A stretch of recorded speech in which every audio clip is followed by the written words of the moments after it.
Kembali di presisi utama pemirsa, Presiden Joko Widodo pada Senin pagi resmi meluncurkan digitalisasi layanan perizinan penyelenggaraan event.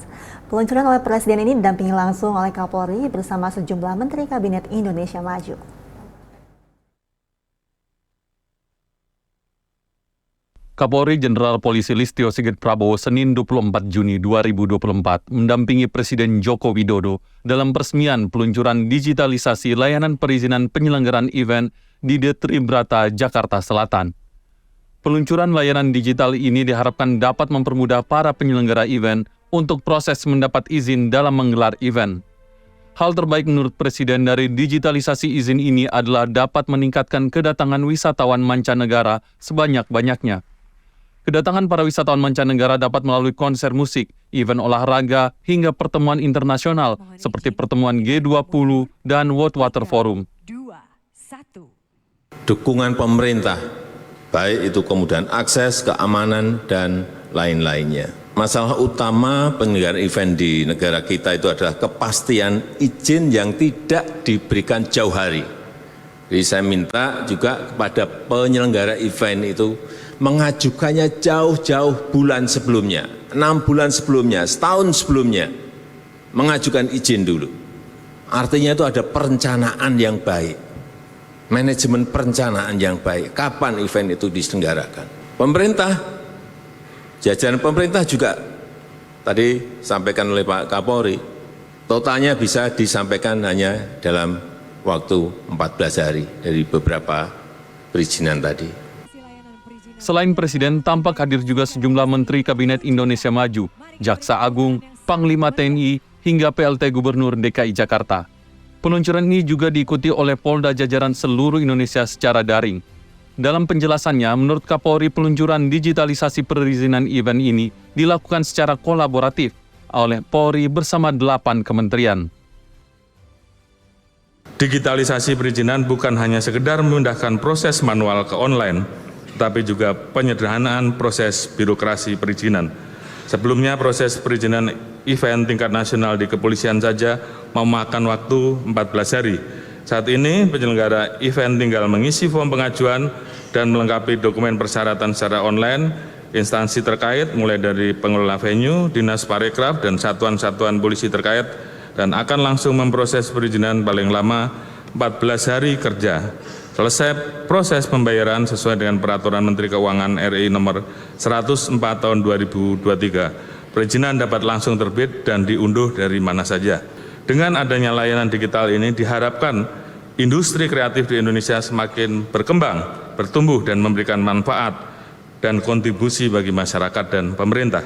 Tentunya capaian ini merupakan kerjasama dari seluruh stakeholder terkait. Untuk itu, mewakili Kepolisian Negara Republik Indonesia, kami mengucapkan terima kasih dan setinggi-tingginya atas kolaborasi 8 kementerian lembaga dan pelaku industri kreatif yang berorientasi pada pelayanan dan kepentingan masyarakat. Kami menyadari masih terdapat ruang untuk terus meningkatkan layanan digital ini. Oleh karena itu kami membuka ruang sebesar-besarnya kepada para pelaku industri kreatif untuk memberikan masukan, kritik, saran sebagai bentuk komitmen kami bersama untuk terus mendukung dan membangun industri kreatif di Indonesia.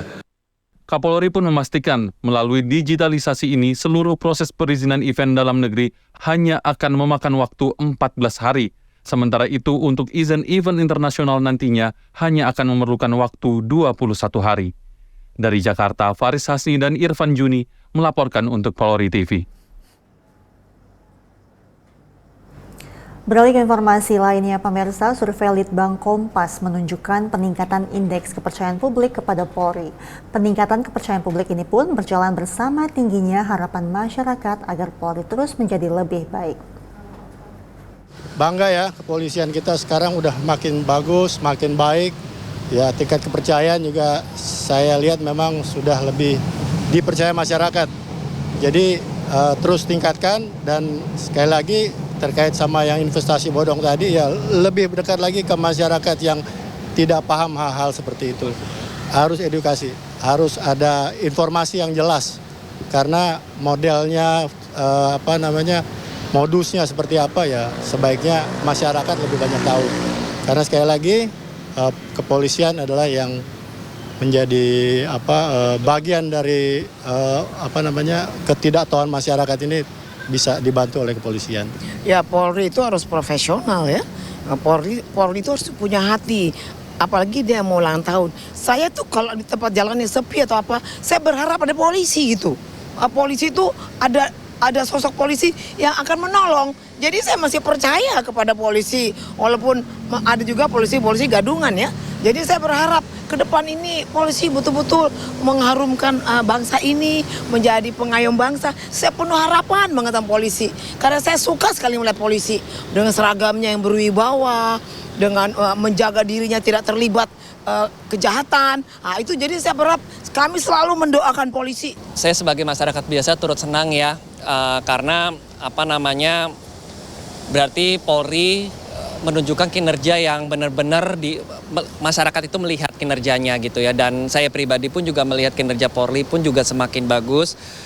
Memang sebelumnya ada kasus-kasus yang melanda, tetapi Polri bisa segera bangkit dari itu dan bisa mengembalikan kepercayaan masyarakat. Semoga harapan saya sih ini terus dinaikkan kembali, dan bila memang ada pengaduan masyarakat atau memang ada masalah seperti halnya kayak masalah-masalah kasus besar segera ditindaklanjuti sehingga masyarakat juga merasa aman, nyaman, dan apa yang kita adukan kepada kepolisian pun juga kita juga nyaman untuk melihat itu. Cukup bagus kalau kayak gitu. Saya sih berharap Polri itu lebih meningkatkan lagi penjagaannya terhadap masyarakat. Jadi kan sekarang lagi banyak yang viral ya. Kalau nggak viral nggak ditindaklanjutin gitu. Jadi berharap sih polisi sebagai pengayom dari masyarakat harus lebih menjaga lah ya. Maksudnya semua terkait dengan hal-hal, kan ada pengaduan apa segala macam, itu harus lebih ditindaklanjuti secara cepat. Ke informasi lainnya, Polres Kukar melakukan pengamanan pergeseran kotak suara dari TPS ke gedung RPP KPU Kutai Kartanegara, Kalimantan Timur. Kotak suara dari 43 TPS di 12 kecamatan di Kabupaten Kutai Kartanegara dipindahkan, yakni 10 TPS di Kecamatan Tenggarong, 5 TPS Kecamatan Muara Badak, 5 TPS di Kecamatan Tenggarong Seberang, 7 TPS di Kecamatan Anggana, 3 TPS di Kecamatan Muara Kaman, dan 1 TPS di Kecamatan Samboja. Ini menjadi tahapan proses penghitungan suara ulang di sejumlah kecamatan di Kukar, menyusul putusan Mahkamah Konstitusi terkait PHPU DPR RI Dapil Kalimantan Timur. Kegiatan ini dimulai dari gudang KPU yang berada di Gedung Bela Diri Stadion Aji Imbut Tenggarong Seberang dan gudang KPU di Futsal R2. Pergeseran kotak suara ini diawasi oleh sejumlah petugas kepolisian dan dihadiri langsung oleh Ketua KPU Kutai Kartanegara Rudi Gunawan dan Komisioner KPU Wiwin dan Hardianda. Kapolres Kutai Kartanegara AKBP Heru Syaman melalui Kasih Humas AKP Suprapto menyampaikan kegiatan ini merupakan bagian dari upaya memastikan proses pemilu berjalan dengan transparan dan adil. Unsur pengamanan itu sendiri melibat personel Polres Kutai Kartanegara, KPU, Bawaslu, dan perwakilan parpol.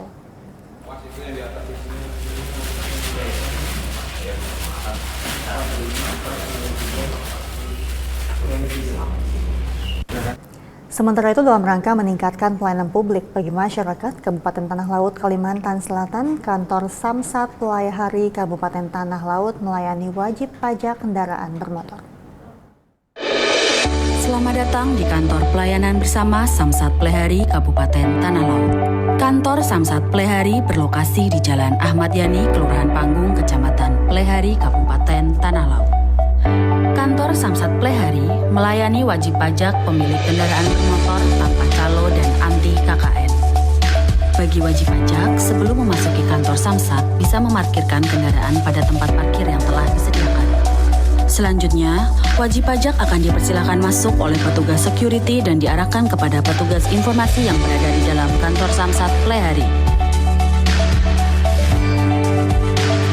Setelah mengambil nomor antrian yang dibantu petugas informasi, wajib pajak akan diarahkan menuju loket 1 pendaftaran dan diberi formulir untuk diisi.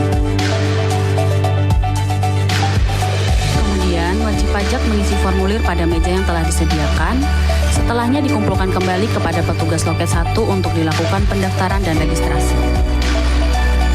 Setelah itu, wajib pajak melakukan pembayaran pajak dan PNBP pada loket pembayaran yang berada pada kantor Samsat Plehari. Setelah pembayaran selesai, wajib pajak akan menerima notus pajak yang diberikan langsung oleh petugas bank. Setelahnya, petugas melakukan pencetakan TNKB dan STNK yang kemudian akan diserahkan melalui loket 2 oleh petugas penyerahan. Selain pembayaran pajak, STNK, dan TNKB, kantor Samsat Plehari melayani mutasi ranmor, pajak 5 tahun, memiliki layanan online yaitu e-Samsat dan Signal atau yang biasa disebut Samsat Digital Nasional, serta terdapat pelayanan informasi dan pengaduan, loket pelayanan khusus disabilitas, terdapat ruang tunggu yang sesuai standar pelayanan, terdapat banner dan slogan-slogan anti calo.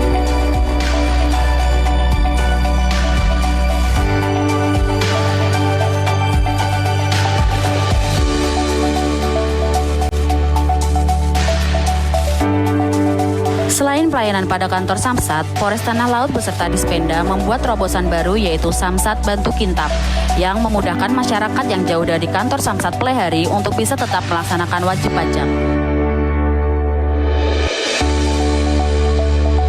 Dan juga selain Samsat Bantu Kintab juga terdapat terobosan Samkel yang dilaksanakan dari Senin sampai dengan Sabtu menggunakan 2 buah mobil ke kecamatan-kecamatan yang berada di Kabupaten Tanah Laut. Beralih ke informasi lainnya, untuk mengetahui pantauan arus lalu lintas sore hari ini, berikut laporan Brigadir Putu, petugas NTMC Korlantas Polri yang berada di Simpang Halim, Jakarta Timur.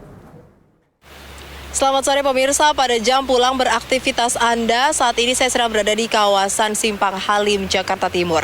Dapat kami laporkan lalu lintas pada sore hari ini dari arah Pancoran yang akan menuju ke tol Jakarta Cikampek, lalu lintas terpantau lancar. Belum terlihat adanya peningkatan jumlah kendaraan yang signifikan. Kecepatan kendaraan dapat ditempuh dengan kecepatan kurang lebih 40 hingga 50 km per jam.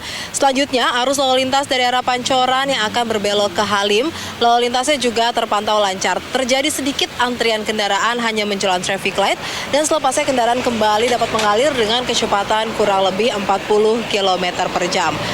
Kemudian lalu lintas dari arah Pancoran yang akan putar balik memasuki tol Jagorawi juga terpantau lancar. Namun perlu diantisipasi dikarenakan banyaknya angkutan umum yang berhenti di bahu jalan yang menyebabkan adanya sedikit perlambatan kecepatan kendaraan pada kawasan ini.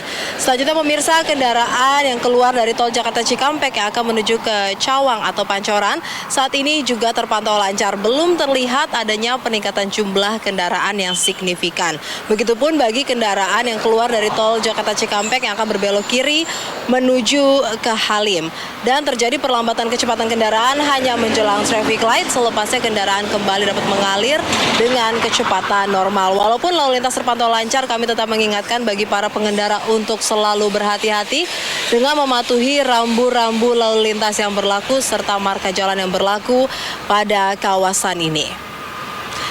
Ya, selanjutnya pemirsa, bagi Anda yang ingin mendapatkan informasi terkait kondisi arus lalu lintas terkini, Anda dapat menghubungi call center NTMC Korlantas Polri di 1500669 atau melalui SMS di 9119.